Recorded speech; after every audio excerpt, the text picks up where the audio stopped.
जय सिया राम। प्रेतराज सरकार मेहंदीपुर बालाजी मंदिर में बालाजी महाराज के सहायक है। प्रेतराज का अर्थ होता है प्रेतों के राजा होता है। इनकी कथा सभी स्थानों पर अलग अलग दी गई है, जो इस प्रकार है। पहली कथा वाल्मीकि रामायण के लंका कांड में मिलती है।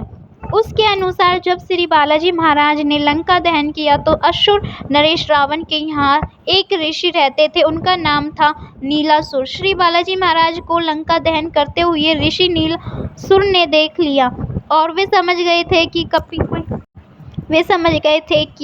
कपि कोई साधारण कपि नहीं हो सकता, ये अवश्य ही कोई दिव्य देहधारी है। उन्होंने श्री हनुमान जी महाराज से उनका परिवार पूछा तो श्री बालाजी महाराज ने उत्तर दिया कि मैं श्री राम का सेवक हूँ, जो स्वयं भगवान विष्णु के अवतार है। उनकी ऐसी बातें सुनकर ऋषि नीलासुर को श्री राम के दर्शन करने की इच्छा हुई। उनकी इच्छा का सम्मान करते हुए श्री बालाजी महाराज ने श्री राम के दर्शन करवाए। जब श्री राम वापस वैकुंठ धाम को जाने लगे तो उन्होंने श्री हनुमान जी महाराज को आदेश दिया, हे हनुमान, तुम्हें कलयुग में मेरे कलिक अवतार की प्रतीक्षा करनी होगी और तब तक भक्तों का कल्याण करने के लिए मेहंदीपुर ढोसा में प्रकट हो और भक्तों का कल्याण करो। तब श्री बालाजी महाराज ने ऋषि नीलासुर का स्मरण किया और कहा कि आज से ये संसार आपको प्रेतराज सरकार के नाम से जानेंगे।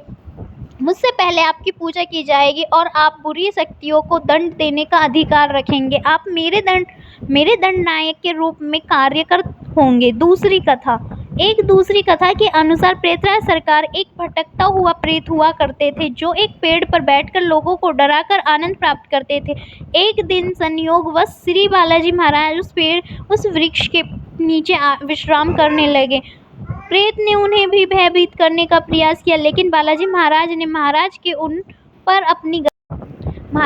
उन पर अपनी गदा का जोरदार प्रहार किया। उससे डरकर प्रेत ने श्री बालाजी महाराज से क्षमा याचना की। श्री बालाजी महाराज ने कहा कि आज से तुम प्रेतराज सरकार कहलाओगे तथा अन्य सभी भूतों को काबू में रखोगे। तुम्हारी पूजा मुझसे पहले होगी और तुम मेरे दंडनायक के पद पर कार्यकर्ता होंगे।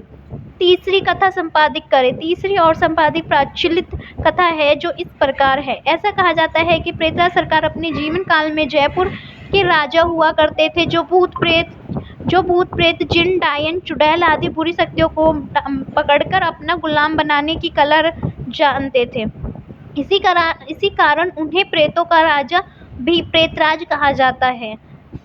मेहंदीपुर में प्रकट होने वाले पूर्व बालाजी महाराज को एक सहायक की आवश्यकता महसूस हुई। वे जयपुर में गए और वहां के नागरिकों से उन्हें जयपुर नरेश के बारे में पता चला और बुरी शक्तियों को अपना गुलाम बना लेते थे। इसी कारण उनके मन में उन्हें अपना सहायक बनाने का विचार आया। उन्होंने प्रेतराज को अपना सहायक बनाने का आदेश दिया, लेकिन श्री प्रेतराज उस समय बहुत गुस्से में थे, जिस कारण उन्होंने श्री बालाजी महाराज का आदेश नहीं माना। श्री बालाजी महाराज के दूसरे बार प्रेतराज से अपना सहायक बनाने का अनुरोध किया।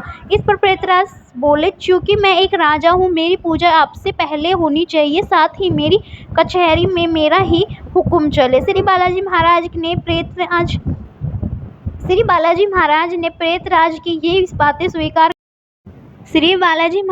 प्रेतराज की ये बातें स्वीकार कर ली और उन्हें अपना सहायक बना लिया। इसी मान्यता के आधार पर भक्त बालाजी महाराज के दर्शन के पूर्व श्री प्रेतराज सरकार के दर्शन करने प्रेतराज मंदिर जाते हैं, जो बालाजी मंदिर में ठीक ऊपर बना हुआ है। श्री प्रेतराज का हुक्म ही उनकी कचहरी में चलता है। प्रेतराज सरकार रोज दोपहर 2 बजे लगता है। इससे बुरी आत्माओं की पेशी प्रेतराज सरकार के समक्ष होती है। प्रेतराज का भोग संपादित करें। श्री प्रेतराज सरकार को खीर का भोग विशेष प्रिय है। इसी के साथ उन्हें पके हुए चावलों का भी भोग लगाया जाता है। जय सिया राम। अगर आपको वीडियो अच्छी लगी हो तो प्लीज़ चैनल को लाइक, सब्सक्राइब, बेल आइकन पे क्लिक करना ना भूलें। Thank you for watching this video.